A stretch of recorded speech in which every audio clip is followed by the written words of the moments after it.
嗨，大家好，我是探评书。今天是2026年2月14号。这一期咱们继續聊聊伊朗，聊一聊波斯局勢。這個美國總統特朗普現在又開始作妖了啊！昨天特朗普對着媒體又開始給伊朗施壓，把這個伊朗這個緊張的氣氛推向了一個高潮，可以說是空前緊張啊！怎麼這麼說呢？我們看這個媒體報道，美國總統特朗普當地時間2月13日在白宮接受媒體採訪時說如果美國與伊朗達不成協議，我們就需要他，這個他指的是第2艘派往波斯灣的這個航母打擊群。特朗普同時表示如果達成協議，美國航母會很快離開。為什麼這麼說呢？一會兒咱們再解釋也就是特朗普現在已經在中東部署雙航母戰鬥群。特朗普表示美軍已經在中東部署一個航母打擊群，如果需要增加部署就會到位。他再次威脅伊朗，如果談判不成功，結果會很糟糕。這個特朗普還說他赤裸裸的說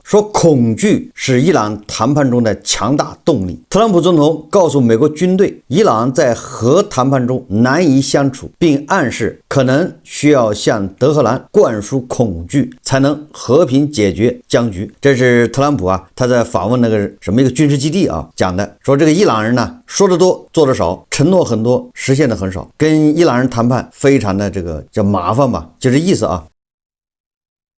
並且特朗普還進一步升級，他怎麼升級呢？也就是在這個北卡羅納州叫布拉格堡這個空軍基地吧。特朗普接受記者採訪的時候，他也說他說此次在布拉格堡基地訪問順利，會見眾多美軍官兵。在談及伊朗問題的時候特朗普要求伊朗停止所有核濃縮鈾活動，稱伊朗放射性核設施已經被徹底摧毀，美軍大量的軍事力量已部署到位，更多兵力及航母編隊將很快出發。伊朗需要拿出合理的協議，否則美方將採取行動。這還不算這個特朗普他還說政權更迭將是伊朗可能出現的最好結果之一。這個對伊朗教士集團而言，這個威脅已經是赤裸裸的特朗普的意思是現在談判你只要答應美國的條件，比如說零濃縮鈾，比如說這個彈道導彈，比如說這個地區代理武裝，那特朗普的意思是我美國現在要求的就是這些東西，並不是以顛覆伊朗神棍政權為主要目標，就是我現在的態度但是如果你不同意，那後面出現什麼結果我也無法預知就這意思大家看視頻So we had a great visit at Fort Bragg. We saw a lot of heroes. And as you probably heard, we're going to be giving one particular person the Congressional Medal of Honor for what just took place in Venezuela. And met a lot of people right now. We were there for quite a while. And it was beautiful. These are great warriors. These are great patriots. And they're in very good shape, I will tell you that. What can Iran do to avoid attack? Give us the deal that they should have given us the first time. If they give us the right deal, we won't do that. But, historically, they haven't done that. I will say they want to talk, but so far they do a lot of talking and no action. When are those talks, Mr. President? When are those talks? They've already started. Do you want regime change in Iran? Well, it seems like that would be the best thing that could happen. For 47 years, they've been talking and talking and talking. In the meantime, we've lost a lot of lives while they talk, and legs blown off, arms blown off, faces blown off. This has been going on for a long time. So let's see what happens. In the meantime, we have tremendous power has arrived, and additional power, as you know, another carrier is going out shortly. So we'll see it out. If we could get it settled for once and for all, that would be good. Who do you want to take over? What? Who would you want to take over? I don't want to talk about that. Mr. President, have you spoken to Secretary Duffy since Wednesday's incident? No, he's doing a great job. If you said inside that the rated nuclear sites have been totally obliterated, what's left to go after? Well, you can get whatever the dust is down there. That's really the least of the mission. If we do it, that would be the least of the mission. But we'd probably grab whatever's left. It has been obliterated, as you know. Would you accept anything less than zero nuclear enrichment? We don't want any enrichment. Mr. President. We don't want enrichment. Thank you very much, everybody. Hey, sir. Thanks for... 也就是你看，特朗普说政权更迭将是伊朗可能出现的最好结果之一。但是你说讓誰去接替啊这个神棍政权，这个特朗普避而不答。这也说明啊，就到目前为止，推翻伊朗神棍政权不是特朗普的主要目标，那这个目标也可能是这个副产品，就是撸草打兔子副产品。因为在这个万斯啊，他前2天是在哪儿访问呢？他对记者说啊，美国的目標就是零濃縮地區武裝，就是代理武裝，就是抵抗之狐啊，還有一個就是彈道導彈問題。至於這個政權的更迭，那是伊朗內部的事情，是伊朗人民決定。這就是萬斯說的啊。大家也知道，萬斯實際上他至少目前他是特朗普的一個傳聲筒。大家也知道，這個特朗普的這個威脅的意味是滿滿的，也就是我現在的目的只是讓你答應這3個條件，你答應不了，那後面你這神棍政權也可能被推翻了。那特朗普當然不僅僅是嘴上說說啊，美軍的部署那也是緊鑼密鼓。特朗普派遣末日艦隊前往中東，這個末日艦隊啊，實際上指的就是福特號航母打擊群。根據媒體報道啊，2020年2月中旬，中東局勢再度升溫，美國海軍正以前所未有的速度和決心向該地區增派航母打擊群。這不僅僅是常規的軍事調動，更是特朗普政府對伊朗施壓的最新升級。紐約時報、路透社、華盛頓郵報等多方美國媒體報道顯示美國已明確將原本部署在加勒比海的福特號航母打擊群調往中東，與已在阿拉伯海林肯號航母組成雙航母戰鬥群。同時第3艘航母喬治布什號也處在高度待命狀態，可能在數週內跟進。也就是說這個布什號航母前2天不是特朗普說要派第2艘航母的時候，很多美國媒體說是布什號航母嗎？但是事實上派出了福特號航母。為什麼呢？我看有媒體分析因為布什號航母好像正在它有新的一個作戰訓練就是在演習。如果在演習狀態下接到這個調往中東的命令那麼他要做準備，他不是部署狀態，他要做準備，然後再開播前往波斯灣。據說那時間就長了。那這個時候美國海軍決定派這個福特號航母，顯然也是有苦衷也就是說時間緊，任務重，已經等不及這個布什號航母去進行準備這一部署發生在美伊核談判陷入僵局的背景下，伊朗拒絕美國提出的禁止鈾濃縮、限制彈道導彈射程、停止支持地區武裝的3大條件。而伊朗現在僅僅是堅持在國際監督下繼續濃縮活動。特朗普公開表示需要在1個月左右達成新核協議，否則後果非常嚴重。與此同時，伊朗國內抗議浪潮持續，伊朗政權面臨內外雙重壓力。所以美軍這一次的部署既是威懾，也是為潛在的軍事行動做準備，包括針對伊朗核設施、國家機構和安全設施的持續數週的行動。為什麼說這個先是傳言布什號，後來派出的卻是福特號航母？因為這個福特號航母已經連續部署近8個月，也就是2025年6月下旬起就開始部署了，遠遠超過美國海軍的航母，它是6到8個月就輪換一次的這種規矩。你想你在那個航母上待了8個月，已經到了極限。這些船員、這些戰鬥機的飛行員、這些美軍士兵需要輪換休息，他已經部署到了極限了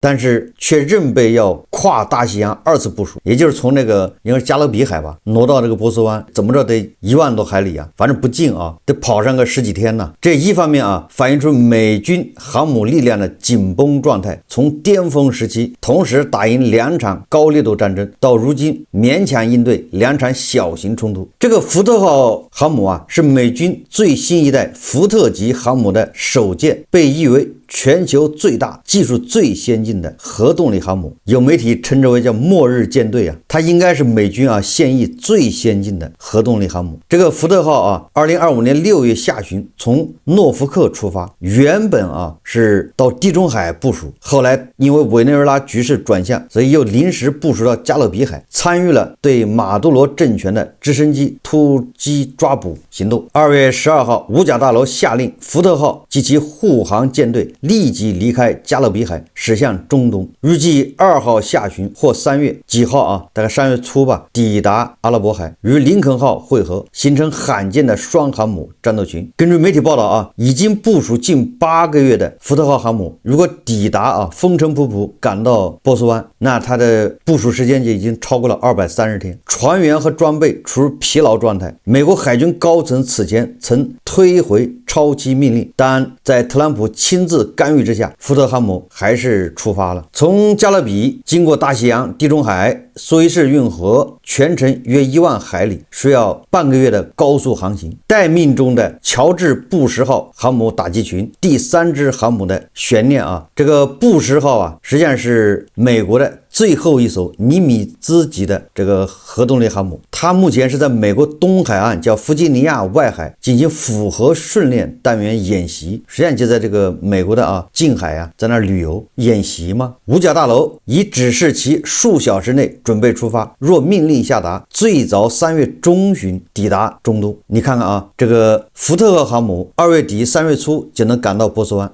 但是你要是調動布什號航母，那要到3月中旬才能到，讓一個已經服刑在外面啊部署了8個月的就超期部署的福特號风尘仆仆趕到波斯灣，對吧？卻等不及啊那個3月15號趕到的布什號，所以多多少少你就可以發現這個特朗普啊還是有點急，所以媒體分析啊，很有可能啊就是在近1周內可能就要開打。那有人就說了，為什麼還要喬治·布什號航母打擊群呢？那是因為啊，中東部分國家拒絕開放領空，美軍無法從當地基地啊大規模起飛戰機，雙航母戰鬥群仍不足以支撐大規模空襲，需要額外的數百架隱身戰鬥機 F-35、F-22 從本土或者歐洲調來。除航母外，美軍增派戰鬥機、導彈驅逐艦數千軍事人員。路透社援引匿名官員消息說啊，準備持續數周軍事行動，以將伊朗報復納入預案。關鍵的時間節點啊，這個路透社認為是3月前後或有階段性結果，要麼核協議達成，要麼演變為全面衝突。這一美軍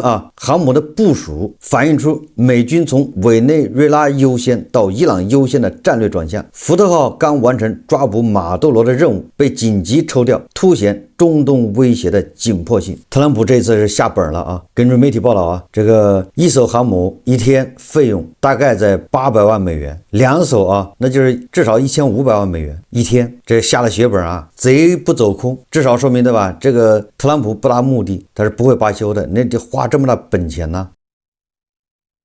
當然了，不排除特朗普末日艦隊依舊是熟悉的極限施壓套路。如果不戰能達到目的，那特朗普也願意的吧，何樂而不為？以壓倒性軍事存在為籌碼，逼伊朗回到談判桌。但此番施壓面臨雙重困境：內塔尼亞胡有打擊伊朗的現實需求，而伊朗在核與導彈問題上毫無讓步的跡象，談判只為拖延時間。目前美國深陷全球戰略困境，地面入侵伊朗幾無可能，最終的局面很有可能是德黑蘭在持續轟炸中政權動搖，哈梅内伊被迫流亡，而美國收穫的不過是又一個破碎的中東。這個紐約時報說美國總統特朗普仍在選擇攻擊伊朗的方式，除了打擊伊朗核設施和導彈基地外，特朗普還考慮打擊伊朗的國家和安全機構，以及派遣特種部隊對伊朗軍事目標實施打擊。美國官員預計伊朗會在遭受打擊後進行報復，這可能會導致雙方長期交換打擊和反擊。如果特朗普授權採取軍事打擊，美國軍隊將準備對伊朗展開持續數周的軍事行動，也就是說絕對不是那麼短期的閃電戰。這個一旦開火這很有可能要打個幾周，那要幾周的話那雙航母恐怕都夠嗆。路透社獨家報道說美軍正在為針對伊朗可能展開持續數周的軍事行動做準備，這可能演變為美伊之間前所未有的嚴重衝突。簡單點說就是美國如果對伊朗動手，那就是大打而不是小打。我們再看看伊朗那伊朗肯定也不是束手待毙伊朗这個放狠話的能力還是有的，渾身上下嘴還是硬的。伊朗塔斯尼姆通訊社13日報道，伊朗國防委員會秘書沙姆哈尼表示，伊朗將果斷且有力地回應任何針對伊朗的冒險行為。報道指指出，沙莫哈尼在接受半岛电视台采访时强调，伊朗导弹系统是不可逾越的红线，不容谈判。在谈及以色列对伊朗的威胁时，沙莫哈尼指出，若没有美国的直接支持，以方无法单独采取行动。沙莫哈尼还表示伊朗军事战备水平高，任何一方误判都将付出惨重代價。他呼吁各方应避免采取破壞地區安全穩定的行動。狠話先撂這兒血流成河，但同時立馬絲滑的跪下。這個沙莫哈尼說針對美伊談判，若談判務實且無過分要求，有望取得積極進展。一邊飆狠話，一邊說談判能取得進展，對吧？特朗普你別着急，咱們慢慢談，只要你不要太過分太無理，我都能答應，就這意思。同時這個伊朗總統佩澤西奇揚，對吧，也開始硬起來了。這個2月12號，伊朗總統佩澤西奇揚在視察北部叫葛萊斯坦省時發表講話，承認伊朗社會存在問題，而美國和以色列不僅制造了這些問題，還利用這些問題試圖擾亂伊朗。佩澤西奇揚說美以領導人聲稱要拯救一些人，可卻並非真的想要解決伊朗問題。這個佩澤西奇揚在去年年底伊朗群眾走上街頭表達抗議的時候，佩澤西奇揚說這都是伊朗政府的問題，不是什麼美國以色列導致的，是我們無能。咱們節目介紹過你看10幾天過去了，佩澤西奇揚現在開始指責是美國和以色列導致的，可見作為這個伊朗的這個改革派，他現在遭到伊朗強硬派伊朗的談判們的圍攻，被迫對吧調轉槍口。佩澤西奇揚的很多這個同盟都已經被抓了，被伊朗的這個強硬派清洗了。這個佩澤西奇揚能堅持到什麼時候，這都很難說自己的親信自己的統一戰線的盟友一個一個的鋃鐺入獄，被清除掉了。現在伊朗國內基本上是就是盤判們，也就是這個強硬派在當家。剛才說了伊朗的戲碼就是一邊飆狠話，一邊磕頭。伊朗首都德黑蘭街頭上演處決特朗普的戲碼，你看看橫店模式立馬開啟。這個特朗普跪在這個伊朗群眾面前，當然了，這都是演員解氣爽伊朗的盤判們看完之後非常開心。在伊朗的一個廣場上，一面巨大的橫幅上描繪着就是伊朗神話中的一個怪物正控制着特朗普、內塔尼亞胡、薩勒曼和愛潑斯坦。橫幅上寫着打倒戀童癖者和戰爭犯。你看看解氣打不過你還罵不過你嗎？說伊朗海軍在艦艇上那些水手們喊着整齊的口號，美國去死，以色列去死。這個伊朗的神棍政權利用周末組織這個伊朗群眾走上街頭，高喊打倒這個美帝國主義、猶太復國主義。這個憤怒的群眾踩這個美國的國旗，這是老一套這種演出這是一到節假日這是叫閉眼的曲目，似乎靠這個就能震懾美西方。實際上這只不過是用來安撫伊朗國內的盤判們，讓盤判們自嗨這還沒完光這樣還不行伊朗電視台對以色列高級官員發出生命威脅。這以色列人不是搞那個撲克牌嗎？從對吧 A 到什麼，反正56張是吧？人伊朗人也學會了在這個電視台對以色列高級官員發出生命威脅，稱其為潛在目標。目標包括以色列總理內塔尼亞胡、摩薩德局長巴尼亞、國防部長卡茨、以色列國防軍總參谋長扎米爾，反正都在上面不過也很奇怪，我看了半天沒有美國人，特朗普不在，萬斯不在。這個伊朗電視台的主持人用希伯來語發出威脅，我們會決定你們的死期，等着瞧吧。充分的發揮了這個美國人打伊朗，那伊朗就報復以色列。剛才說的是伊朗嘴炮的一方面嘴硬口嗨的一方面，伊朗同時也跪下了又妥協了。伊朗公開表示願意接受任何核項目检查，一看壓力太大是吧？這個特朗普馬上要動手，所以在這一塊他也讓步。他雖然堅持鈾濃縮能力對吧，願意把這個60%的鈾給它稀釋到民用什麼3.幾%，但是對吧，人家是堅持要有這個核濃縮能力，要叫民用核能。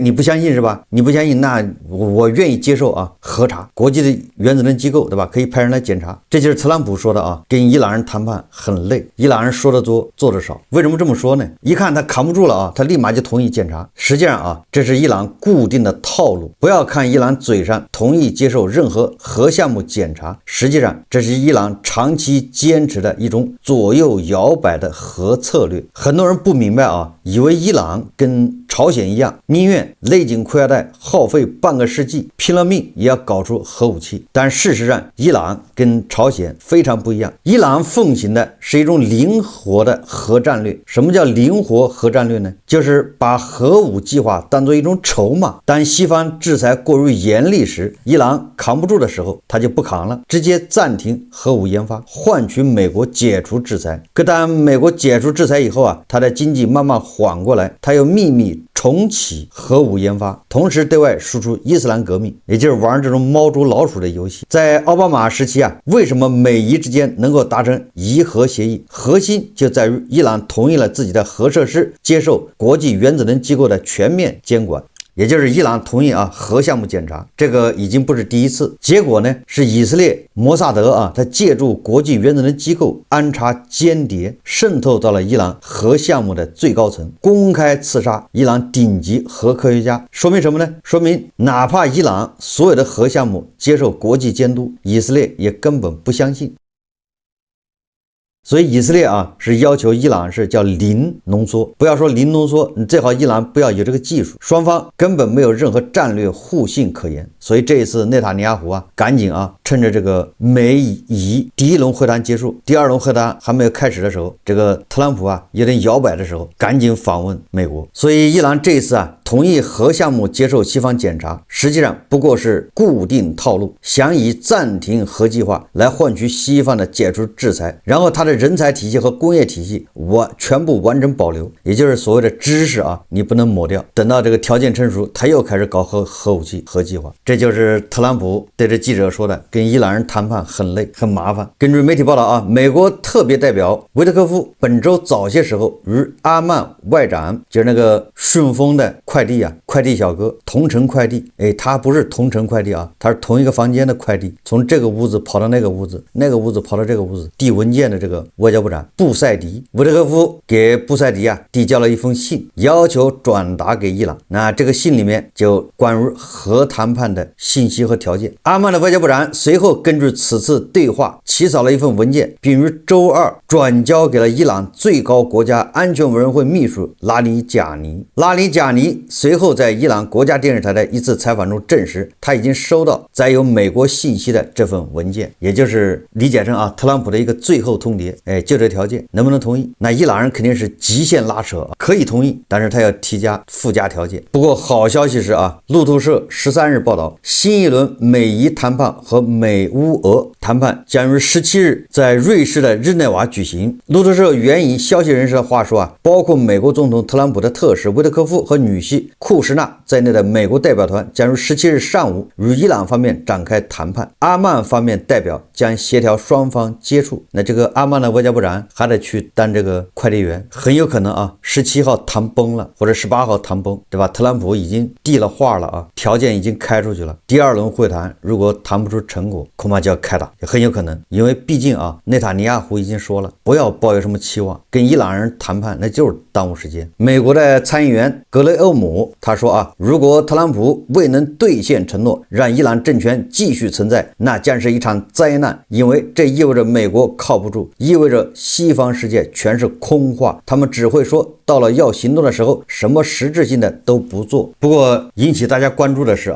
在這次慕尼黑安全會議上，烏克蘭總統澤連斯基會見了伊朗王儲巴列維，就這個流亡的王儲巴列維。這兩人呢在那兒密謀了很長時間說烏克蘭支持伊朗人民為他們的未來而戰，我們也向伊朗政權所有受害者表示慰問。在談話中，我們重點討論了伊朗局勢以及伊朗人民需要支持的領域，我們還探討了加強對伊朗政權和其他任何獨裁政權制裁的重要性。雙方還特別譴責了俄羅斯與伊朗的合作，尤其是沙赫德無人機的供應。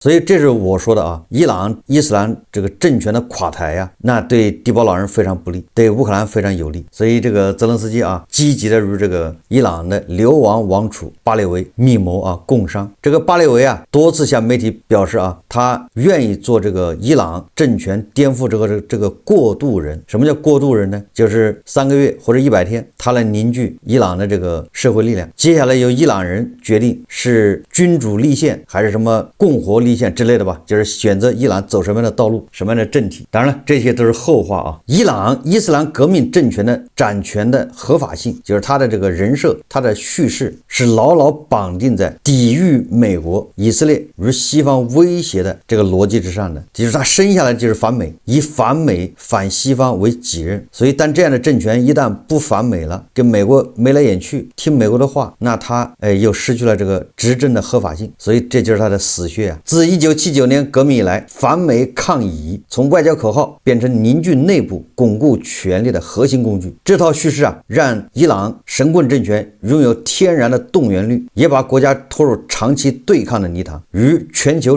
主流市場隔絕，陷入窮兵黷武的死循環。多年來啊，伊朗斥巨資扶持哈馬斯、真主黨、胡塞武裝、伊拉克什葉派民兵等地區代理人所謂的這個抵抗之狐啊，把大量財力用於輸出影響力，制造地區衝突，而非投入到伊朗教育、醫療、就業等民生領域。在西方制裁與內部資源錯配的雙重擠壓下，伊朗經濟持續惡化，通膨高漲，本幣暴跌，食品價格飛漲，數百萬民眾掙扎在貧困線以下，民生凋敝已成常態。近期，伊朗總統佩澤西奇揚公開向民眾道歉，看似反思治理失當，實則是安撫情緒的政治表演。佩澤西奇揚清楚，政權高層從不願意真正改善民生，一旦民眾富裕、生活穩定，必然會追求更多權利與自由，對專制統治是提出質疑，這直接動搖革命政權的統治根基，也就是弱民術啊，山